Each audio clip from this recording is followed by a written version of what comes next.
او دا درته ووایم چې چا په حدیثونو پورې ټوغه کړې ده رب العالمین د آخرت مخکې په دنیا کې تباه کړی دا خبر الله په قرآن کې کړې ده فليحذر الذين يخالفون عن امره ان تصيبهم فتنة او يصيبهم عذاب الیم ودې یریږي خلک چې د پیغمبر د خبرې خلاف ورزي کوي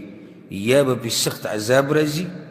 او یا به الله دې په ناشنا فتنو کې ډوب کړي او په هغې کې به یې غرق کړي فتنه څه ده علماء مختلف اقوال دي چا ویلي دي فتنې نه مراد دا دی چې دی به مرتد شي د مرګ په وخت کې دا هم ذکر شوي کوم سړی چې پیغمبر په حدیثونو پورې خاندي د مرګ په وخت کې به ورته دی ایمان نصیب نشي چا لیکلي دي الله به په منافقت کې اخته کړي بعضو علما ویلي چې الله به د مرګ پورې د قرآن او د حدیث نه لرې ساتي چې څوک د پیغمبر په حدیثونو پورې ټوغې کوي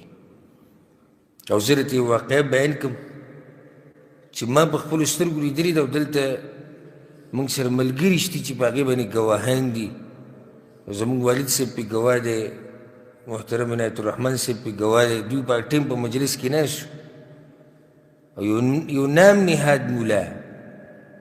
زموږ په بیټک کې ما سره دا بحث شروع کړو وایي تاسو چې وایي چې د خپې سره لګوي به موږ خو نه وایو پیغمبر صلی الله علیه وسلم وایي نو وایي دا خو لږ هم نه وایي څنګه پې کېږي ما یو ملګری راپاسه زه ورسره ودرېدم جوخ خپه مې د خپې سره جوخته کړه او زنګون د زنګون سره اوږه د اوږې سره ما څه دی خیال دی نو هغه راپاڅېدو او داسې کتو پکې داسې نری سوری ولید وایي ګوره وایي دلته خپه نه دی لګېدلی ټوغه یې کوله مذاق یې کو هغه مولا یو څو ورځې بعدې اکسیډنټ وشو دلته او څه د بل ګاډي نه پسې سامان راولیدو که څه چل شی ما په خپله په هسپتال کې ولیدو او د دماغو ذاکره یې پوره ختمه شوې ده او دا یو طرف مخ او د ګیره او غاښونه او جامه دا هر څه تېتلي دي دا د حدیثونو پورې د مذاق انجام دی الله تعالی دا تپوس نه کوي چې په دې خپه کې خو نری سوری پاتې شي الله ته پته ده چې د انسانانو خپې ټولې یو شان نه دي خو ما او تا به حتی الوسع کوشش کوو د هغې نه زیات موږ مکلف نه یو یو سړي خپه اوږده ده بل لنډه ده ته دې ته مه ګورو چې اوږده ده لنډه ته یې وجنګوه بس کار وشو یو سړی چیت دی بل دنګ دی ته یې ته مه ګورو دا دنګ دی چیت دی جوخ ودرېږي بس خبره ختمه شو ځکه د امام سعید بن المسیب رحمه الله په باره کې راځي داسې ډېرې واقعي موږ ته معلومې دي خو وخت به رانه ونیسي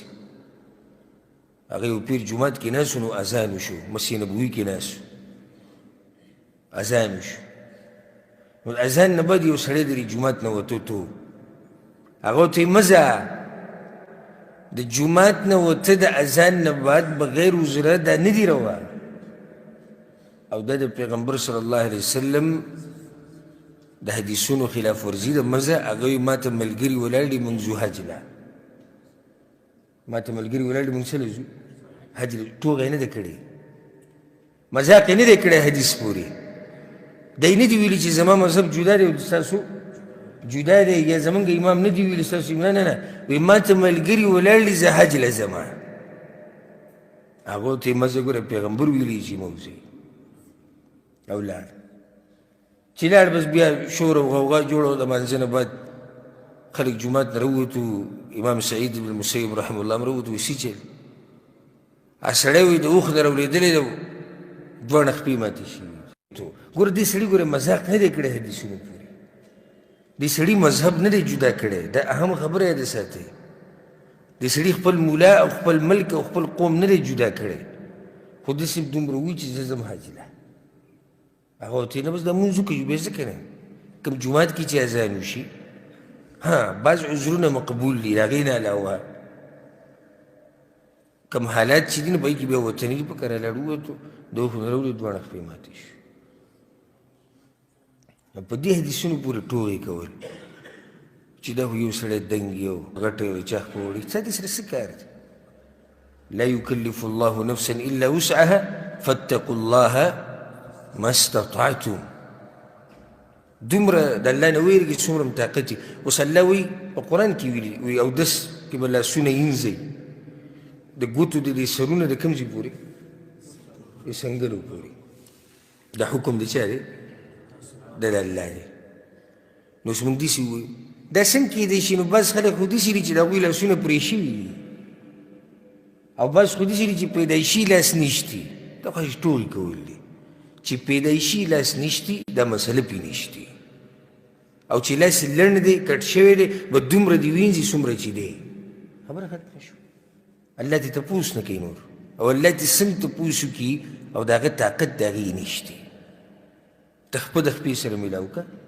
ته اوږه د اوږې سره میلاو که. د دې ته نه الله تپوس نه کوي چې د خوا کې سړی چې سره ولاړو دی دنګ وکړه دی چیت د ده خپه غټه وکړه وړه وه د ده خپه نرۍ وکړه پیړه وه. دا تپوسونه الله تعالی نه کوي. خو ته صف برابر که